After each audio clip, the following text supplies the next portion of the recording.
Bien, el estudio ahora se torna hacia el ladrón que se salvó y esa que tenemos que explorar, el cual obviamente es el más importante y es el que pues siempre se toma de ejemplo como que existe oportunidad de salvación incluso ya ahí al borde de la muerte. Y sí, por supuesto, existe, pero exploremos su fe, que creo que es lo más importante por revisar sobre este hombre y que se nos aclare pues todo esto para procurar con las personas a quienes vamos a evangelizar que escuchen la palabra y que crean, no que sea una especie de rito, no un ritual. Si usted dice que acepta, ya estuvo, ya se convirtió, o algo así, sino que en serio entiendan el mensaje del evangelio, quién es Cristo Jesús, y que en sus corazones nazca la fe o se implante la fe, como querramos verlo.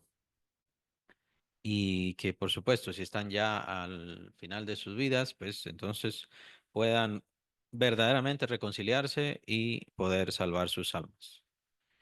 Bien, con respecto al ladrón que se salvó, recuerden que no hay, ¿querían comentar algo, no?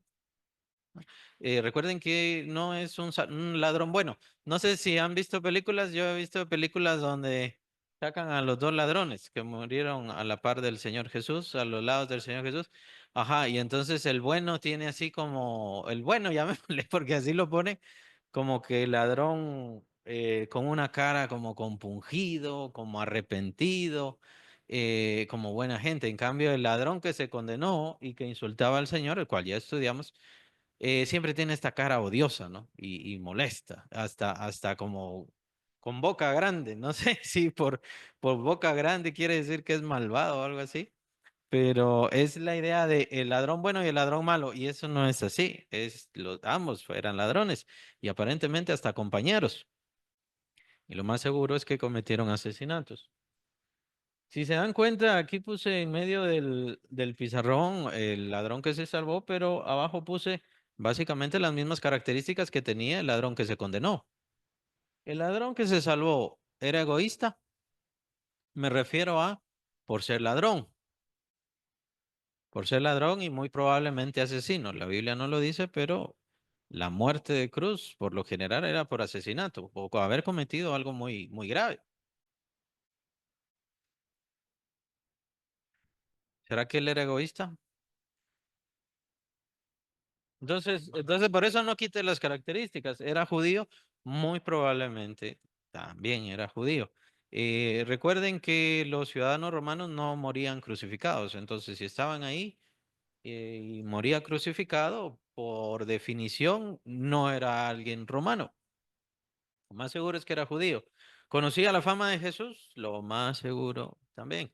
Entonces tenemos estas características y se nos complica un poco la situación. ¿Por qué? El ladrón que se salvó, ¿tuvo fe? Sí, tuvo fe. ¿Agradó a Dios?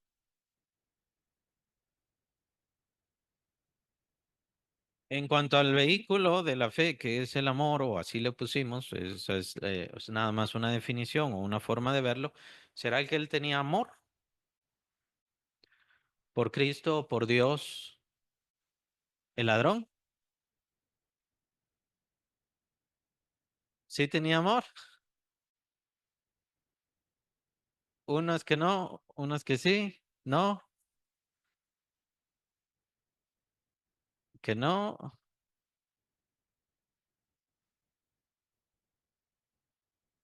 Estamos viendo, ahora tenemos que explorar, perdón, explorar por qué este ladrón se salvó.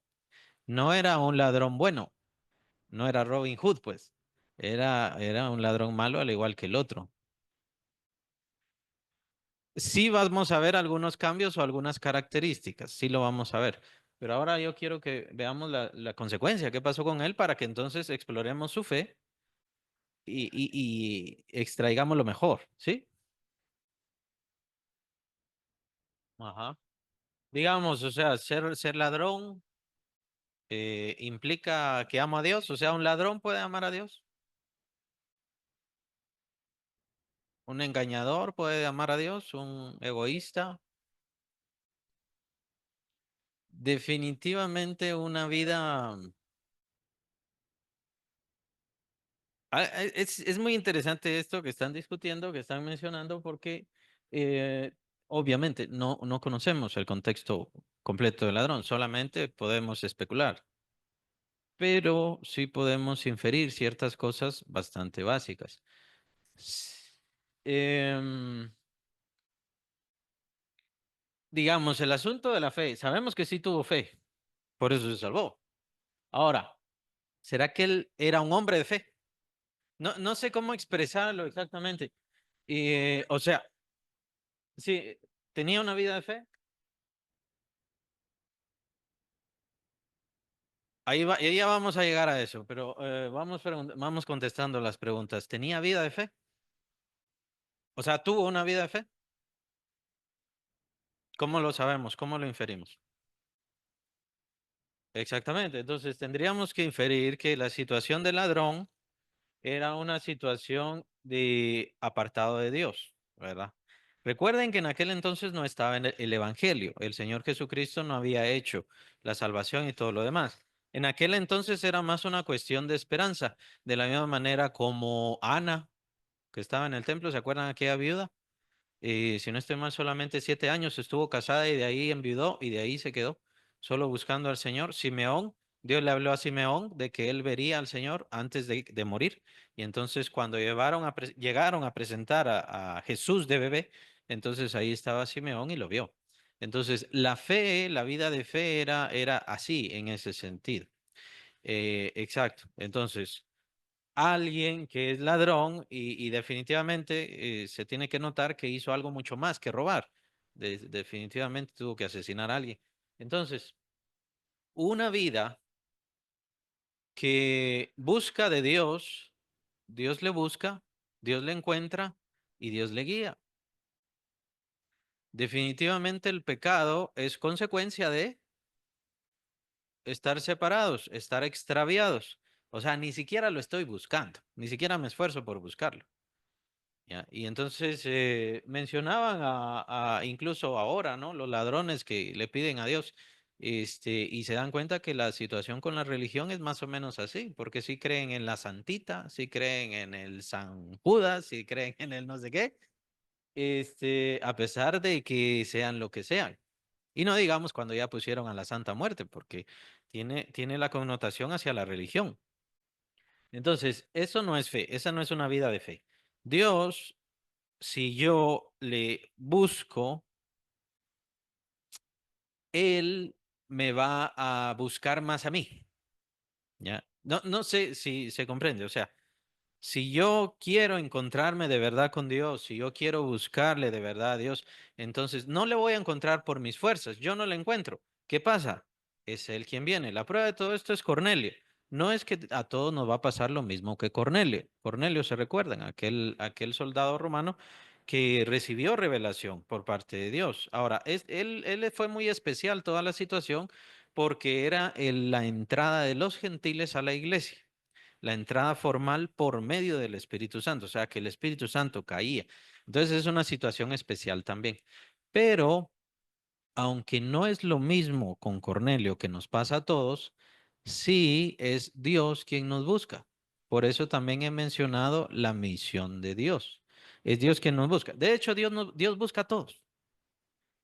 Es Dios quien está llevándole la palabra a las personas. Arrepiéntete, cambia, sé diferente.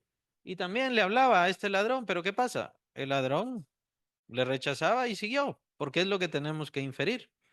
No tenía una vida de fe. Ahí sí no. Y empiezan las situaciones y muy interesantes. Aunque no tenía una vida de fe, el Señor no se lo contó, no le tomó en cuenta, quiero decir, sino que todavía le dio oportunidad al final de su vida y se pudo salvar. Es muy interesante lo que pasa con este ladrón. No tenía vida de fe, pero al final llegó a tener fe. Muy interesante. Por él mismo. Recuerden, siempre es la palabra de Dios quien trae la fe. Y aquí viene lo interesante de este hombre. Pero sigamos en cuanto a las características. Si no tenía vida de fe, entonces tenemos que inferir. Tenía amor a Dios, amaba a Dios, estimaba a Dios. No, o sea, hay que inferir que no. ¿Qué pasó después? Pues obviamente sabemos que murió y entonces se fueron al paraíso junto con el Señor. Entonces, ahí ya no nos metemos. Ahí ya, bueno, tuvo amor, no tuvo amor, ahí ya es otra cosa. Ahí es otra situación. Ahí mejor no nos metemos y no nos preocupa mucho, ¿sí? Es un poco complicada la respuesta a esto porque el Señor quiere librarnos de todas las consecuencias del pecado, de todas. Pero ¿qué pasa? Que no sucede. ¿Y a qué me refiero? Obviamente, ¿cuál es la peor consecuencia del pecado? La peor. ¿Ah? ¿Más específico? O sea, la muerte es una consecuencia que todavía vamos a sufrir todos nosotros. Pero eso es lo peor. No, pero no estoy hablando de mayor pecado. ¿Cuál es la mayor consecuencia del pecado? El peor castigo, pues, vivir apartados. Eso es lo peor, vivir apartados. Por eso mencionaban los hermanos morir. Sí, pero nosotros también vamos a morir. El Señor nos libró de la muerte. ¿Ah? Por la condenación eterna. Lo peor es la condena, condenación eterna. La muerte espiritual, bueno, todos nacemos, por así decirlo, con muerte espiritual. Entonces, la muerte espiritual ya la tenemos. Eh, digamos, está la segunda muerte que aparece en el libro de Apocalipsis, a lo cual no vamos a entrar, y es caer en el lago de fuego, es ser echados en el lago de fuego. Pero eso es igual, es la misma historia, porque viene de la condenación eterna. Esa es una de las consecuencias. Han mencionado la muerte, pero se dan cuenta que la muerte física, el Señor no nos ha librado de esa muerte. En la cuestión del arrebatamiento son los únicos que serían librados de la muerte. Lo que menciona el apóstol Pablo, no todos dormiremos, pero todos seremos transformados. Pero eso es a los del arrebatamiento que nadie sabe en sí cuándo va a ser. Entonces, en cuanto a nuestra muerte física, el Señor Jesús no nos ha librado. Esto no es algo malo. Esto no es incorrecto. De hecho, el apóstol Pablo, capítulo 15 de 1 Corintios, dice que nosotros al morir lo que estamos haciendo es sembrar. Nuestro cuerpo es la semilla, por así decirlo, para cuando venga la resurrección. Y lo que estamos haciendo es hacer una siembra, nuestra última siembra. Y podría decirse la más importante. Sembramos nuestro cuerpo. De hecho, la vida cristiana se trata de sembrar. Ahorita yo estoy sembrando. Y por así decirlo, ustedes están sembrando porque están estudiando, quieren aprender, quieren conocer. Después van a ver las consecuencias. Todo lo que hacemos es sembrar y cosechar. La vida cristiana en todo sentido es sembrar y cosechar. El Señor quiere que aprendamos eso. Y en el caso de nuestra muerte es eso. Entonces, ¿nuestra muerte es consecuencia del pecado? ¿Nuestra muerte física, o sea, de nuestro cuerpo? Sí, es consecuencia del pecado. Pero el Señor le cambia el sentido y ahora entonces, ¿qué va a hacer? Va a ser una siembra. Yo estoy sembrando, pero no me quita la consecuencia. Ahora, ¿de qué consecuencia sí me libró? La condenación eterna, el acta de los decretos, el juicio de Dios que nos condenaba justamente, justamente. Pero todos nuestros pecados cayeron sobre el Señor Jesucristo. Ahora, hay más consecuencias del pecado. Entonces, un cristiano y mejor pongámoslo así, como pasó en esta situación, para que no nos confundamos. Este hombre llegó a tener fe para poder ser salvo de la condenación eterna, pero el Señor no le libró de la consecuencia de su pecado, o sea, y ahí ya le llamamos mejor, porque son cosas de la tierra, de su delito. ¿Ya? Entonces cometió un delito, el Señor no lo va a librar de eso. Si hubiera sido un hombre de fe, y si hubiera tenido una vida de fe, ahí sí el Señor lo hubiera librado. Pero ¿qué pasa con la vida de fe? Que es cansado, que da pereza, tengo que venir a la iglesia los domingos, tengo que estar oyendo. Es lo cansado, ¿no? En cambio, qué fácil es, como el diablo quiere que ganemos dinero y él nos ofrece. ¿Se recuerdan la tentación de Jesús? Esa es una tentación muy importante porque nos habla mucho acerca de nosotros. El diablo nos tienta con gloria, con fama, con poder, con dinero. Claro, todo eso se deshace, se va rápido, se acaba. Pero ¿qué pasa? El Señor nos guía, nos lleva, es más cansado, hay que esperar, hay que estar orando, hay que estar confiando, hay caídas, hay tropiezos, tengo que cambiar mi forma de ser. Pero ¿qué está haciendo el Señor? El Señor está tratando de que no tengamos todas las consecuencias de nuestra maldad. Yo puedo ser muy iracundo, digamos, y entonces, ¿qué quiere el Señor? Lo que quiere el Señor es librarme de las consecuencias de esa maldad. Consecuencia es que me puedo quedar solo, que puedo dañar a mi familia, que puedo molestar a alguien, que puedo tener una gran pelea con alguien. Entonces el Señor, por eso es que están aquellas recomendaciones: airaos, pero no pequéis, no se ponga el sol sobre vuestro enojo, ni deis lugar al diablo. Muy importante, no deis lugar al diablo. Y eso es lo que no queremos seguir. Entonces, como no queremos seguir eso, las consecuencias que pueden ser separación familiar, separación matrimonial, que puede ser odio entre hermanos o irritación entre hermanos, esas consecuencias el Señor no las quita inmediatamente. Que bueno fuera, pero esas no se quitan. En esas nosotros tenemos que intervenir. En esas nosotros tenemos que cambiar, tener una vida de fe, dejarnos usar por el Señor, y entonces nos vamos a librar de todas esas consecuencias e incluso delitos. Recuérdense que los males llegan a ser delitos. Yo me puedo pelear con alguna persona, pero no necesariamente es un delito. Ahora, si le llego a hacer daño, entonces eso ya es un delito. Y el Señor nos libra de eso. Que es también lo que pasa mucho en las cárceles. No digo que todos sean así, de hecho es lo que quiero que aprendamos ahora. No todos los que están en las cárceles, pues, al estar en la cárcel es muy, muy fácil que, yo creo en Cristo. Sí, yo creo en Cristo, yo quiero recibir a Cristo. Pero muchas veces es porque quieren tener nada más un buen, ¿qué? Un buen récord o algo así, y entonces quieren salir antes. Entonces yo ya me convertí, ahora soy de Cristo. Me acuerdo un pandillero que lo había agarrado porque había matado a no sé cuántos, y entonces, ¿y ustedes a qué mara pertenecen? Nosotros pertenecemos a Cristo. Dice, dice todavía, eh, o sea, no es fe, eso definitivamente no es fe. Y por este tipo de situaciones hay que tener cuidado el falsear la fe. De hecho, es más o menos lo que vimos con el ladrón que sí se condenó. ¿Sí?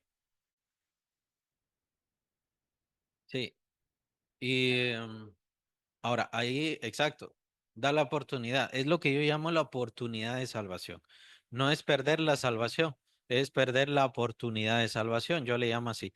¿Y quiénes tienen o cuántos tienen oportunidad de salvación? Todos los seres humanos. Todos los seres humanos tienen oportunidad de salvación. El problema es que son ellos quienes la rechazan. Ahora, ¿qué pasa con ellos? Lo que pasa con ellos es que el Señor tiene que juzgarlos. El asunto con Judas es un poco diferente al de todos los seres humanos, porque recuérdense que Judas estaba predestinado. Entonces no entra en el mismo cuadro toda la gente. ¿Por qué el Señor entonces lo dejó como tesorero? Sabía que mentía, sabía que robaba y todo lo demás. ¿Por qué lo dejó ahí? ¿Quería empujarlo a hacer lo malo? No, definitivamente que no. Entonces, ¿qué era lo que quería? Le estaba dando oportunidad, pero sabía que no se iba a salvar. Entonces, es más para juicio, es más para el juicio. ¿Se recuerdan? Lo vimos la semana pasada, lo empezamos a ver, capítulo 20 de Apocalipsis, el juicio del gran trono blanco. Entonces, el Señor va a juzgar a todos los seres humanos, a todos les ha dado oportunidad, a todos les ha hablado.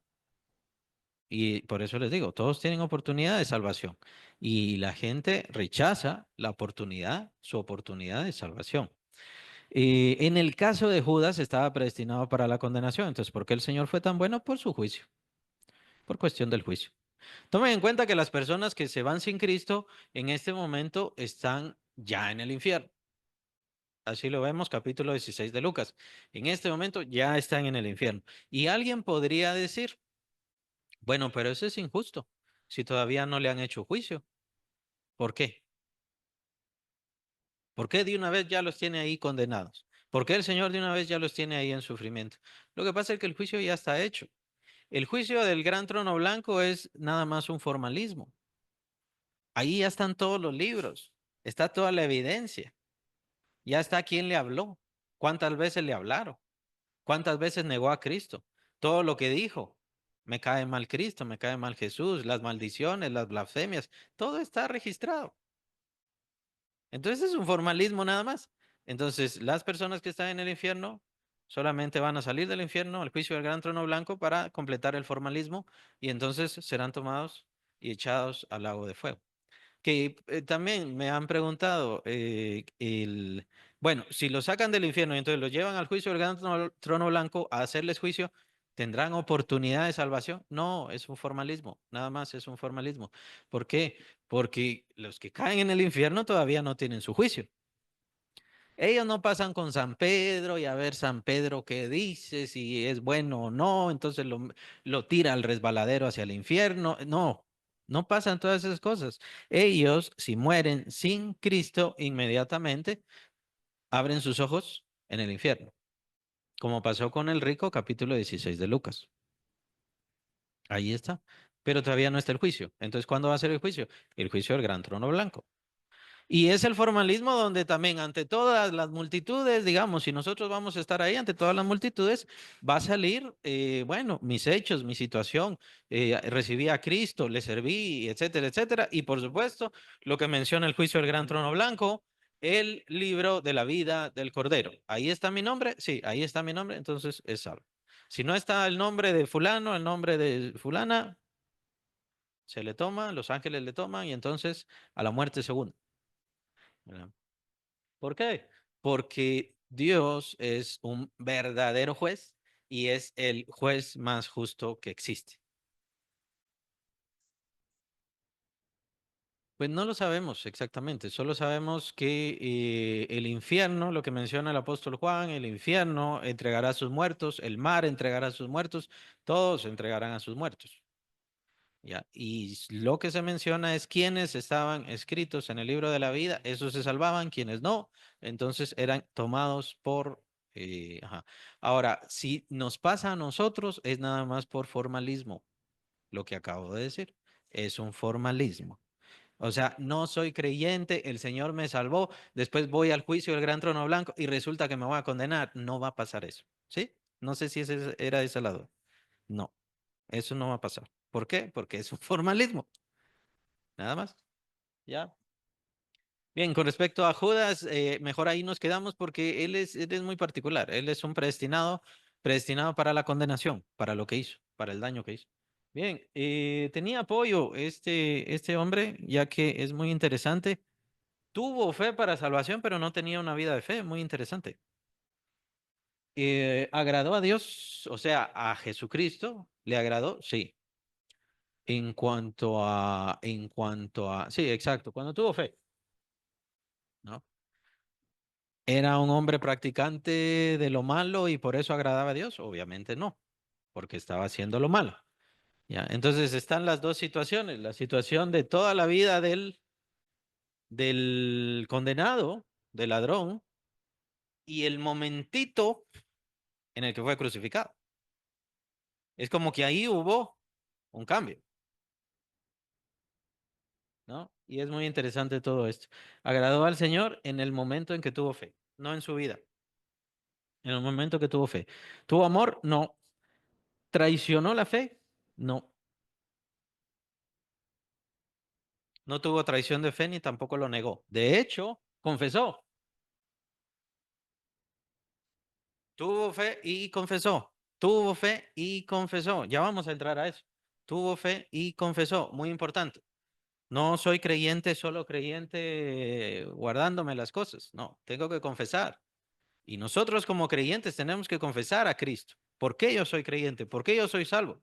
Y esto se lo tengo que confesar a otros. Y eso mismo es prueba de mi propia fe. ¿Tuvo apoyos de fe? ¿Alguien le ayudó en su fe? Algo así como la mujer, como vimos, la mujer con flujo de sangre. Muy interesante. Jesús le ayudó a él directamente a tener fe. O sea, le habló. Bien, veamos qué fue lo que vio este hombre. Porque aquí viene lo interesante de esto. ¿Cómo es posible que un hombre que tuvo una vida sin fe, alejado de Dios, desagradando a Dios, de pronto tuvo fe y entonces fue salvo? Entonces, ¿qué fue lo que vio en ese momento? Muy probablemente iba camino o lo que llaman la vía dolorosa, ¿no? Camino a la cruz, camino al Gólgota. Tal vez iba ahí, de lo más seguro, iba cerca y escuchó lo que el Señor decía, camino, y también lo que estaban haciendo con el Señor Jesucristo. ¿Podría ser eso un apoyo de fe? ¿Podría ser eso una ayuda o un testimonio sobre el Señor Jesucristo? Muy interesante. ¿Cuál es? Vemos, por ejemplo, estamos Lucas 23. Y aquí tenemos que ir corriendo. Lucas 23, versículo 28. Pero Jesús vuelto hacia ellas les dijo, esto es porque las mujeres se lamentaban. Habían mujeres que se lamentaban, lloraban. Y entonces por eso dice versículo 28, les dice el Señor Jesús, hijas de Jerusalén, no lloréis por mí, sino llorad por vosotras mismas y por vuestros hijos.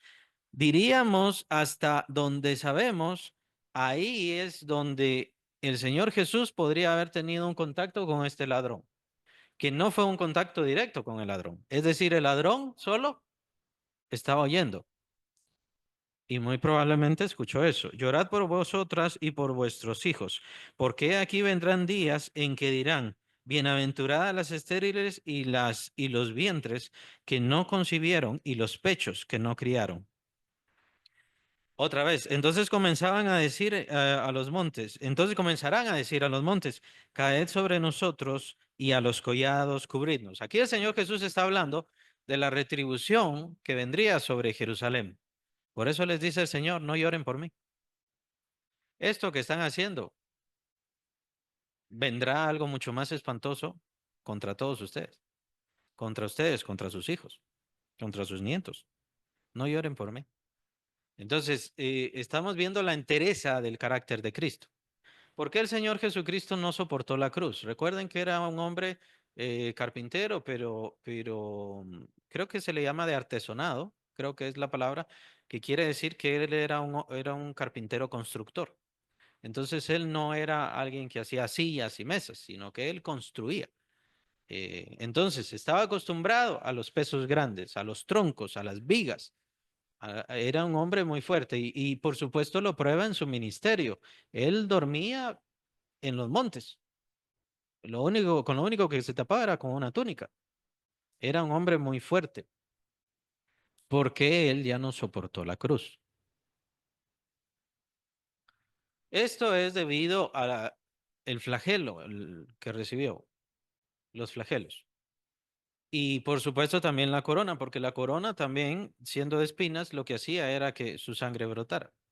Entonces, ¿qué pasó con el flagelo? El flagelo lo que hacía era rasgar su carne y entonces obviamente brotaba la sangre. Entonces, él ya no soportó la cruz debido a la tortura que recibió. Algo más que vio el ladrón, el sufrimiento. O sea, lo que entendemos es, desde ese momento, o lo que llaman la vía dolorosa, es el primer contacto que tiene el Señor Jesús con los ladrones, con los dos. Y entonces ellos escucharon esto, estas cosas, estas palabras. Y por eso menciono, porque él no resistió la cruz por la tortura que recibió, tortura que no recibieron los ladrones. Entonces, ellos vieron todo esto. Lo que estamos haciendo es construir la escena, construir la imagen. ¿Cuál habrá sido el pensamiento de este ladrón? Era un hombre al que masacraron, o sea, en la mente del ladrón, tratemos de entrar en la mente del ladrón y ver a Jesús. Él de seguro decía, este hombre lo masacraron, de seguro hizo algo mucho peor que yo. Pero vemos las respuestas del Señor Jesucristo: hijas de Jerusalén, no lloréis, sino llorad por vosotras mismas y por vuestros hijos.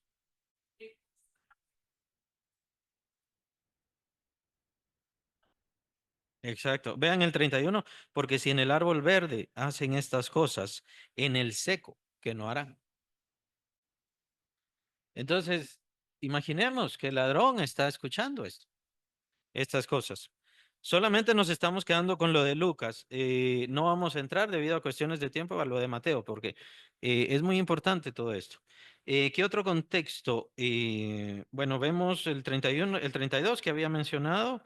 Venían malhechores para ser muertos, y el 33, y cuando llegaron al lugar llamado la Calavera, o sea, al Gólgota, le crucificaron ahí y a los malhechores, uno a la derecha y otro a la izquierda. Y Jesús decía, vean versículo 34: Padre, perdónalos porque no saben lo que hacen. Padre, perdónalos porque no saben lo que hacen. No lo menciona, pero era algo común en los romanos. Era algo común en los romanos. Era parte de la tortura. O sea, voy a llevar la cruz en donde me van a clavar y ahí me voy a morir. Era parte del sufrimiento, ¿ya? Entonces ahí, sí. Sí, eso era parte del sufrimiento. Aquí no aparece el Dios mío, ¿por qué me has desamparado? Por eso, no vamos a ver ahorita los otros evangelios, pero tomen en cuenta el contexto. Al Señor Jesucristo lo estaban insultando, al Señor Jesucristo, ¿se recuerdan? Le estaban diciendo: bájate, bájate de la cruz. ¿No dices que eres el Mesías? Pues bájate de la cruz. ¿Mm? Lo estaban injuriando. ¿Y qué? ¿Cuál es la respuesta del Señor Jesucristo? Padre, perdónalos porque no saben lo que hacen. Hasta donde sabemos, esto fue lo que quedó en la mente del ladrón. Hasta ahí. Tal vez escuchó Dios mío, ¿por qué me has desamparado? Antes del evento importante para el ladrón. No lo sabemos, porque están todas estas. El tetelestai del Señor Jesucristo, estoy seguro que lo oyeron los ladrones, pero el tetelestai no significaba nada para ellos. Ellos no lo entendían, porque es a través del Evangelio que uno entiende el tetelestai y qué quiere decir. Entonces, en la mente del ladrón, ver a este hombre tan mal, tan torturado, y de ahí crucificado, y que todavía lo insultaban y lo maldecían, tomando en cuenta que muy probablemente sí conocía la fama de Jesús, o sea, sí sabía la fama de Jesús, porque todo el pueblo supo sobre la fama de Jesús. ¿Cuáles fueron las conclusiones de este hombre? Y entonces viene el suceso donde el Señor Jesucristo no habla, en donde, sí, en donde tendríamos que concluir que ya no tiene muchas ayudas. Algo pasó, y este es parte del misterio tan grande sobre este ladrón. Vamos a ir entonces. Ya hemos leído sobre el ladrón que se condenó. Esto está, sálvate a ti mismo y a nosotros, en el 39. Ahí es prácticamente donde nos quedamos. Versículo 39. Le injuriaba diciendo, o sea, este es el ladrón que se condenó, le maldecía, el malhechor, y uno de los malhechores, perdón, que estaban colgados, le injuriaba diciendo: si tú eres el Cristo, sálvate a ti mismo y a nosotros. Versículo 39. El Señor ahí no dijo nada. El Señor lo estaban insultando y lo único que dijo antes fue: Señor, perdónalos, Padre, perdónalos porque no saben lo que hacen. Esas fueron las últimas palabras antes del evento en el ladrón. ¿Cuál es el evento? El evento de la fe. Entonces, el Señor no dice nada, el Señor no le contesta al malhechor. Es una forma metafórica muy interesante de decir que Dios no contesta a la falta de fe. Si yo no tengo fe, el Señor no me contesta. Muy importante, muy interesante. Hay cosas que considerar además en todo esto. Ahora, versículo 40. Esta es la respuesta del ladrón que se salvó. Respondiendo, perdón, el otro le reprendió diciendo: Ni aún temes tú a Dios estando en la misma condenación. ¿Qué nos da a entender esa respuesta?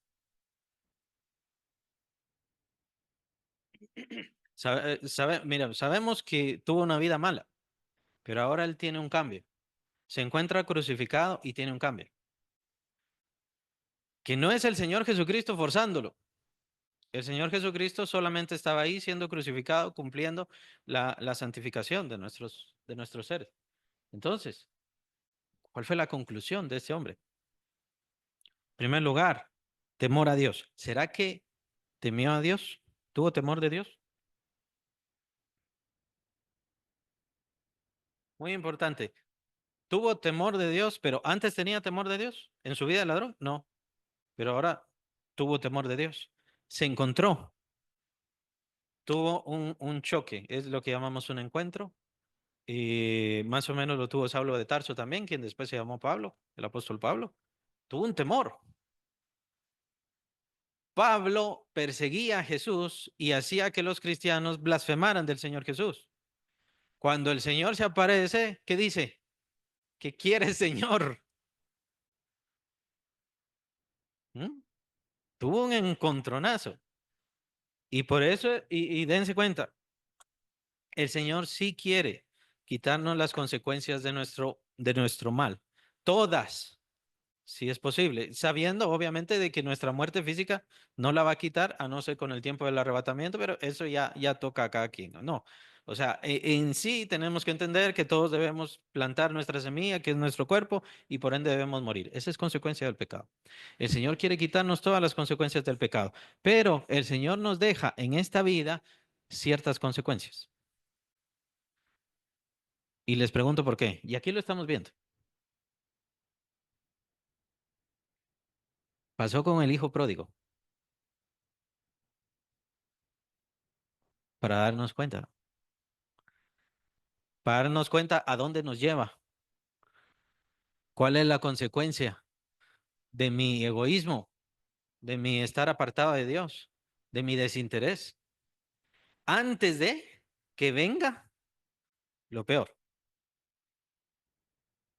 O sea, para que no nos arrepintamos, que para empezar no hay arrepentimiento en el infierno, para que no nos toque ver el infierno y hasta ahí vamos a ver las consecuencias. Por eso es que el Señor permite cosas malas. ¿Por qué el mundo es así? Esto es consecuencia de un mundo alejado de Dios, apartado de Dios. No es culpa de Dios. ¿Por qué el Señor permite? Y hay quienes hasta le reprochan eso a Dios. Si es que no es culpa de Dios. ¿Por qué el Señor permite los asesinatos? ¿Por qué permite las violaciones? ¿Por qué permite los secuestros? Es problema del hombre. Ahora, sí, ¿por qué? ¿Por qué el Señor lo permite? Es que lo permite para que se den cuenta cuál es la consecuencia del pecado. ¿Por qué? Porque no hay modo que nos duela. Dense cuenta de eso. No nos duele. No me duele dañar a mi familia. No me duele lastimar a las personas que me quieren. Cuando yo peco, solamente veo mi satisfacción y es lo único que a mí me importa. Entonces el Señor tiene que instruirnos. Esta es la consecuencia de tu pecado. Mira. Y todavía falta algo peor. Entonces, el ladrón tuvo un momento de choque, un momento especial en su vida. Em, Bueno, aquí vienen las cuestiones de la predestinación muy interesantes, como yo decía, es una cuestión universal esto, muy valiosa. Ya no tenemos tiempo, tengo que ir avanzando. Em, es increíble pensar que el ladrón sirvió al propósito de Dios. ¿Cómo? Tuvo una vida descarriada, pero en el último momento de su vida entendió, comprendió y para esto el Señor lo quería. Ahora, gracias a Dios, nosotros no somos así. Nosotros despertamos hace muchos años, hace algún tiempo, hace algunos meses o lo que sea, y estamos cambiando y el Señor está usando nuestra vida. Pero el Señor usa todas las vidas y el Señor usa todas las situaciones a su propósito, especialmente de sus hijos. Y en el caso de este hombre tuvo una vida descarriada, alejada de Dios, pero en el último momento él reflexionó, volvió en sí. Por eso me gusta mucho esa expresión que aparece en la parábola del hijo pródigo, volvió en sí. Es como decir despertó, entendió. Exacto. Y ahí empezó. Tuvo temor de Dios. ¿No temes tú a Dios estando en la misma condenación? Muy importante. Perdona que escriba así un poquito encima de una cosa y otra, pero comprendió la condenación. Comprendió la condenación. Ahora les pregunto, ¿será que la condenación que él se refiere a la cruz o se refiere a la condenación eterna? Ah, a la condenación eterna. Eso es lo que la gente no despierta. Esa es una de las cegueras que pone el diablo. Incluso no sé si han escuchado esa expresión de los mareros, ahí nos vemos en la morgue, de los pandilleros, no sé si lo han visto. Qué bueno fuera, qué bueno fuera que ese fuera el fin. No, ese no es el fin. Y es no que, ah,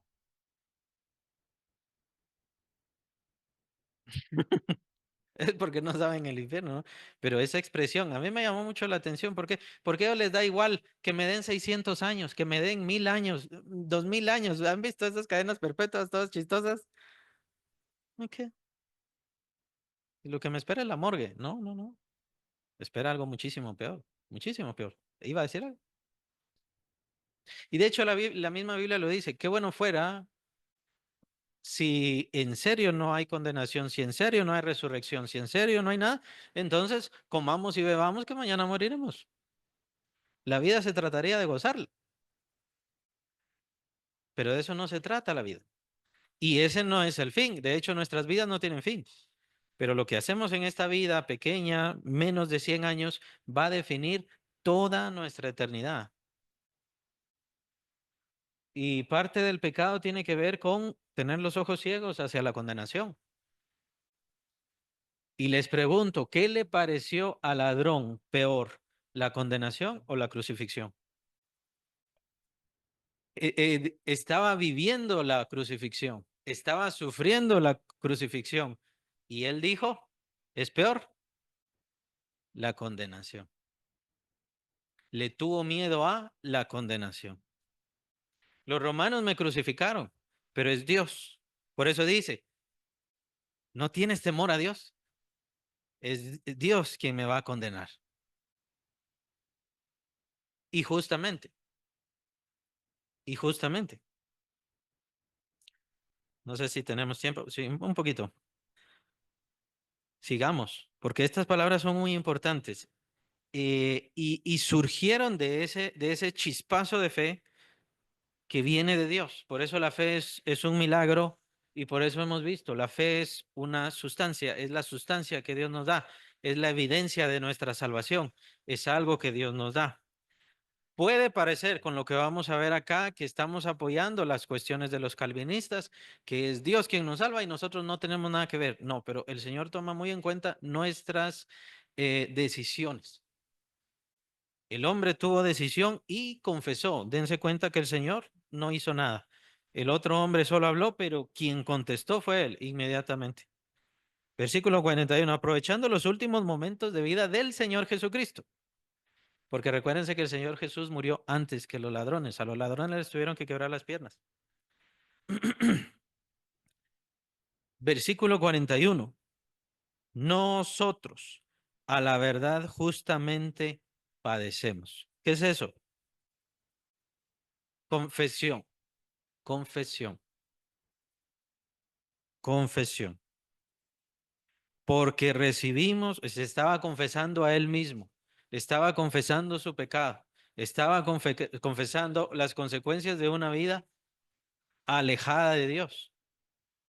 Nosotros a la verdad justamente padecemos porque recibimos lo que merecemos y por eso les hablaba en contexto cómo vio a Jesús, su tortura, la tortura de Jesús y el dolor de Jesús y la sangre de Jesús, que ellos no sufrieron cuando Jesús era más justo, muchísimo más justo que ellos, porque recibimos lo que merecieron nuestros hechos, mas ningún mal hizo.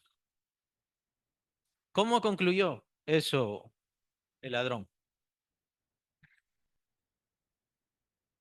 Puede ser la fama, puede ser por medio de la fama del Señor Jesús. Nunca lo vio en la cárcel. Recuérdense el juicio, ¿cuándo fue? Lo tomaron en la noche, lo arrestaron en la noche, supuestamente lo juzgaron, pero que lo llevaban a Herodes, a Pilato, a Herodes y así. Y en la mañana ya lo estaban crucificando. Él no pasó en la cárcel. Y el único ratito que estaba ahí y que lo dejaron en paz fue cuando estaba en el patio del sumo sacerdote, cuando mira a Pedro, ¿se acuerda? En la madrugada. Ese fue el único momento. Él no estuvo en la cárcel nunca. Muy probablemente conocía la fama de Jesús. Y por eso también señalaba y las palabras del Señor Jesucristo, Padre, perdónalos porque no saben lo que hacen. O sea, qué persona que le están insultando, que lo están maldiciendo. Voy a decir algo chistoso, ¿no? ¿Han visto la parodia? Porque hacen parodia mucho en lo que llaman Semana Santa y llevan a Jesús. ¿No han visto los videos cuando hacen las parodias esas? Supuestamente lo están haciendo en amor a Jesús y representando a Jesús, pero son parodias, son mímicas, son actuaciones, son fantasías.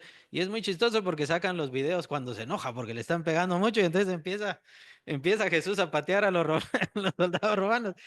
Entonces, por eso les digo, es chistoso, ¿no? Pero el Señor Jesucristo no solo no se comportó así, sino que perdónalos, perdónalos. Es que ¿quién dice eso? Exacto. Ya no tenemos tiempo, no podemos concluir esto y lo mejor es el versículo 42. Lo mejor es el versículo 42 y el versículo 43, ciertamente, que es la conclusión del Señor Jesucristo. Y así que vamos a dejar esto pendiente, pero piensen, tomen en cuenta y dense cuenta que el Señor habla de todas formas, de toda manera. El Señor iba caminando con su cruz y ahí iba hablándole al corazón de este ladrón. Tenemos que inferirlo. Obviamente, cuando lleguemos a la presencia del Señor, entonces podremos encontrar a este ladrón y preguntarle y que nos explique bien en qué momento, pero en este momento solamente lo estamos infiriendo. Lo que sí es que hubo un cambio radical, brutal, enorme y maravilloso en su vida y esto solamente lo puede hacer Dios poniendo fe en el corazón de las personas. Y nos vamos a quedar ahí.